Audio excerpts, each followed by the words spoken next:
You walk up to a machine bolted to a wall. You ask it for $40. A few seconds later, it hands you exactly two 20s, crisp, counted perfectly, never two bills stuck together. And if one of those bills were a fake, it would have caught it. There is no person inside, no teller, no hands, nobody counting. So who counted the money? Who checked it? Who decided you were allowed to have it? The answer is a networked safe with a robot inside, running a series of checks so fast you never see them. Let's open it up. The first thing to understand is that an ATM is really two machines stacked together, and they don't trust each other much. The top part is the computer, the screen, the keypad, the card reader, the little camera. That's the part you touch. It looks like a kiosk, and it basically is one, running an ordinary operating system. The bottom part is a genuine safe, thick steel, a real combination or electronic lock bolted to the floor or the building.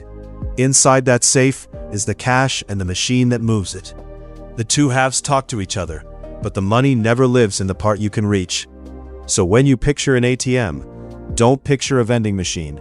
Picture a bank vault the size of a mini fridge, with a computer sitting on its head and a robot arm inside doing the teller's job. Everything interesting happens in that lower box. Open that safe, and you don't find a loose pile of money. You find cassettes, removable boxes, usually 4 of them, each holding a single denomination. One box is all 20s, one is all 10s, and so on. The bills stand on edge in a tight stack, pressed forward by a spring-loaded plate, so the front bill is always ready, like a Pez dispenser for cash. This is also how the machine knows what it's handing out. It doesn't read the value of each bill it dispenses. It trusts the cassette. The 20s box is loaded with 20s by a technician, labeled as 20s, and the machine counts notes out of it as 20s. That's why loading an ATM is done under strict procedure. Put the wrong bills in the wrong cassette, and the machine will happily hand out the wrong money, because it's counting boxes, not reading faces.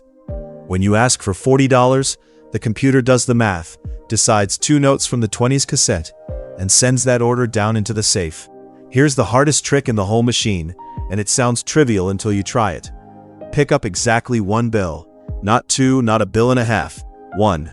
The mechanism uses a pick roller that presses against the front note in the cassette and rolls, dragging that top bill forward by friction. But friction alone would grab the second bill too, because bills cling to each other. So right behind the pick roller sits a second roller, called the separator or the gate, that spins the other way or holds still, specifically to shove any second bill back into the stack. One roller pulls the top note out. The other roller says "not you" to the note behind it. Some machines use gentle suction, a vacuum, to grab just the face of the top bill instead of friction, but the goal is the same. Peel one, hold the rest. That single note gets handed off to a track of belts and rollers that whisk it toward the exit, moving at a real clip, several bills a second. Peeling one note is the plan, but bills are messy. They stick, they tear, they fold. So the machine doesn't trust its own picker. Every single note on its way out passes through a sensor gauntlet. The key one is the double detect sensor. As each bill slides by, a sensor measures its thickness, often by shining light through it or measuring how it blocks a beam. A single note has a known thickness and a known translucency. 2 stuck together are too thick and too opaque. A torn note is too short or ragged. The moment a bill reads wrong, too thick, too thin, doubled, or mangled, the machine doesn't stop and doesn't hand it to you. It diverts that bill into a separate reject bin inside the safe and simply picks another one to replace it. You never see it happen. This is why the machine can promise you exact cash. It's not counting on the picker being perfect. It's counting every note as it leaves and throwing back anything that fails. The reject bin is the machine's own quality control, and technicians reconcile it later against the records. The same trip past the sensors is also where the machine can check that a note is genuine, which matters most on the way in, at machines that accept deposits. Real currency is loaded with features a copier can't fake. There's magnetic ink. Parts of a bill are printed with ink that carries a magnetic signature. and a magnetic head reads it like a cassette tape reads music. There are optical tricks visible only under ultraviolet or infrared light. Threads that glow, inks that vanish or appear, patterns your eye never sees. So the note path includes UV and infrared sensors that light the bill up in wavelengths you can't see and check for the right glow, the right dark spots, the right thread in the right place. On a deposit machine, a bill that doesn't pass gets rejected right back out to you before it's ever credited. That's how a machine with nobody inside can catch a counterfeit. It isn't looking at the bill the way you do. It's reading the invisible layers printed into it, and a fake almost never has all of them. Now the part most people never think about. Not one bill moves until the machine has proven you're allowed to have it. And it does that without ever knowing your PIN.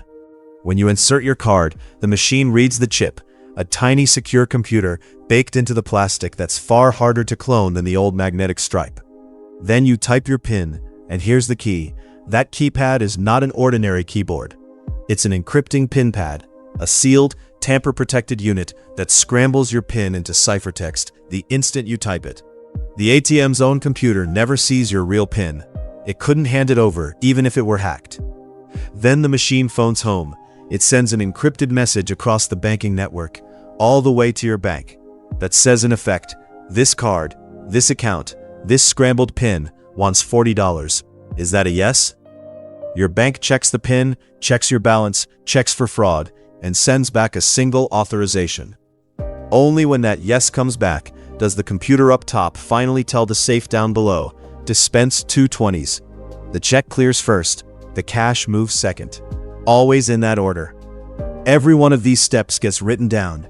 Inside the ATM is an audit journal, a running electronic log of every transaction, card, amount, time, approval, how many notes dispensed, how many rejected. Nothing about your PIN, but everything about the movement of money. This is the machine's alibi and yours. If you say the machine shorted you, or the bank's count doesn't match the cash left in the cassettes, the journal is the record everyone reconciles against. Combined with that reject bin and the note counts, the money in an ATM is accountable down to the single bill. A network safe that also keeps a perfect diary. So it's a safe, a robot, and a bank connection. Impressively reliable, but not magic. Here's what goes wrong. Jams. All that peeling and racing of paper is mechanical, and paper fails. A worn note folds, a roller slips, and the track jams.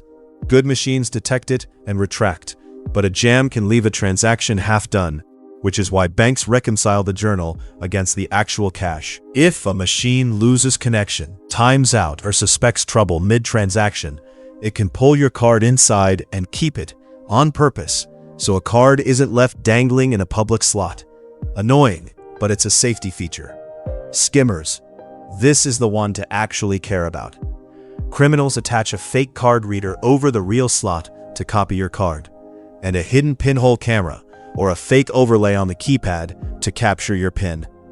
So, before you insert your card, wiggle the slot and the reader. They should be solid, not loose or bulky. Glance for anything odd above the screen or over the keypad, and cover your hand when you type your PIN, every time.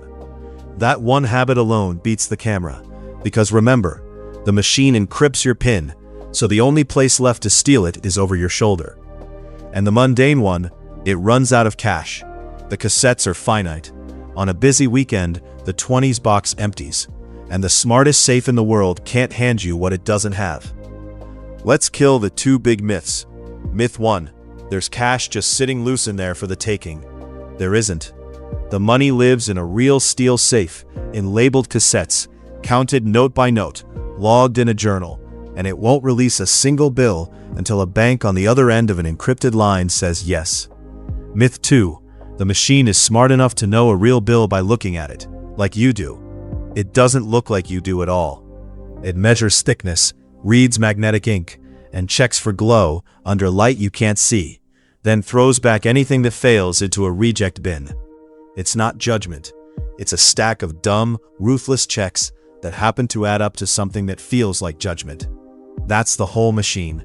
A vault with a computer on its head and a robot inside that verifies who you are, asks your bank for permission, peels exactly one note at a time, inspects every bill on the way out, and writes down everything it did, all in the few seconds it takes to hand you your $40.